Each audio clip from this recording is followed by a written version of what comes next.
তো তাকে একটা শোকজ করা হয়েছে।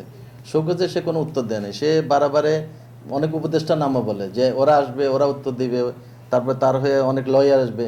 কোনো নিয়মের মধ্যে নাই তো, সে তো উত্তর দিচ্ছে না। তাকে আপনাকে যদি অ্যাকিউজ করে আপনি তো বলবেন, আত্মপক্ষ সমর্থন করবেন, সেটার মধ্যে সে নাই। তারপরে এখানে ধরেন ওকে ডাকা হয়েছে যে তুমি যে বিদেশে চলে গেলা বিনা ছুটিতে, এটা কেন করছো? সে বললো যে আমি এটা জবাব দিতে বাধ্য না। চৌধুরী বাদন আপনি না বলে 1 মাস 1.5 মাস দেশের বাইরে আছেন, আপনি বলছেন ছুটি হয়েছে, কই ছুটি তো আপনার হয়নি, ছুটি কাগজ দেখান। সে প্রথমে বলছিল যে আমি যাইনি, তো যদি না যেয়ে থাকো তাহলে তোমার পাসপোর্ট জমা দাও। এখন বলে যে আমার ব্যক্তিগত ডকুমেন্ট আমি কেন দিব? একবার এখন কথা বলা, আমাদের আইনগত যে ব্যবস্থা আছে সেটা করবে কলেজের নিয়ম অনুযায়ী।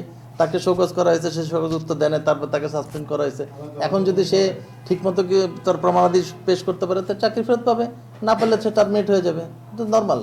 মানে ত্রুটি বিচ্যুতি পরিলক্ষিত হয়েছে, যেমন তার অ্যাডমিনিস্ট্রেটিভ কিছু প্রবলেম ছিল, ছুটি ছাটা এই সংক্রান্ত। তার চাইতে হলো এই যে সোশ্যাল মিডিয়ায় লেখালেখি, তাতে আংশিকভাবে প্রমাণিত আছে। তো এই জন্য আমাদের কর্তৃপক্ষ ট্রাস্টি যে বোর্ড আছে, ওনারা তাকে সাময়িকভাবে শাস্তি ব্যবস্থা করেছেন।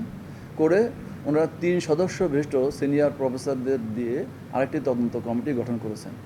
এই তদন্তে যদি ওনার অভিযোগ প্রমাণিত না হয়, তাহলে কিন্তু উনি শাস্তি ভোগ করবেন না। কিন্তু যদি প্রমাণিত হয়, তাহলে আমাদের প্রতিষ্ঠানের যে ইসি সর্বোচ্চ ফোরাম হলো এক্সিকিউটিভ কাউন্সিল।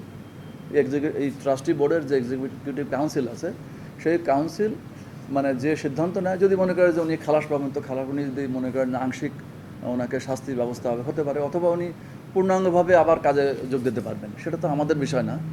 এই তদন্তগুলো চলে যাবে ইসিতে ওনারা আবার জাস্টিফাই করবেন। জাস্টিফাই করে যদি মনে হয় যে না উনি ঠিক আছেন, তাহলে ঠিক। আর যদি তারা মনে করে যে না এটা তার প্রবলেম আছে, তাহলে সে আইন অনুযায়ী ব্যবস্থা। আইনের বাইরে তো আমরা কেউ যেতে পারি না। সিএলও নেন নাই, ইএলও নেন নাই, কোনো ছুটি নেন নাই। উনি কর্তৃপক্ষের পারমিশন ছাড়াই ছুটিটা কাটিয়ে আসছেন। তো পরবর্তীতে উনি বলছেন যে আমি বলে গেছি, কিন্তু কাকে বলে গেছে তার কোনো নেই।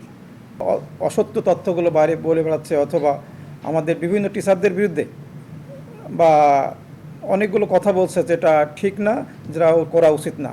আমি আশা করব যে এখান থেকে আমার টিচার জন্য ব্যাক করে ফিরে আসে এবং তার ভুল বুঝতে পারে এবং কর্তৃপক্ষের কাছে ক্ষমা প্রার্থনা করে। এখানকার চিকিৎসক এবং যারা এখানে পূর্বের রাজ্জাকের দোসর হিসেবে ছিল, তারা বিভিন্নভাবে এই ভালো কাজগুলোকে ভুলণ্ঠিত করার জন্য বিভিন্ন প্রক্রিয়া বা চেষ্টা চালিয়ে যাচ্ছে। তারই অংশ হিসেবে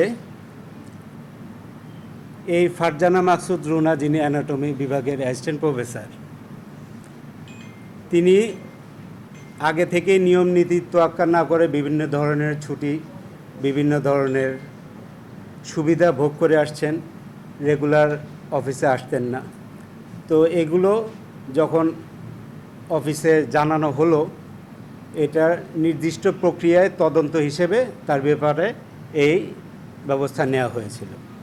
কিন্তু সে এই তদন্তের উপেক্ষা করে মিডিয়ার সামনে ওই সমস্ত দোসরদের সাথে নিয়ে বাইরে সংবাদ সম্মেলন আয়োজন করে নানান ধরনের অপপ্রচার চালাচ্ছে, যা এই প্রতিষ্ঠানের জন্য ক্ষতিকর।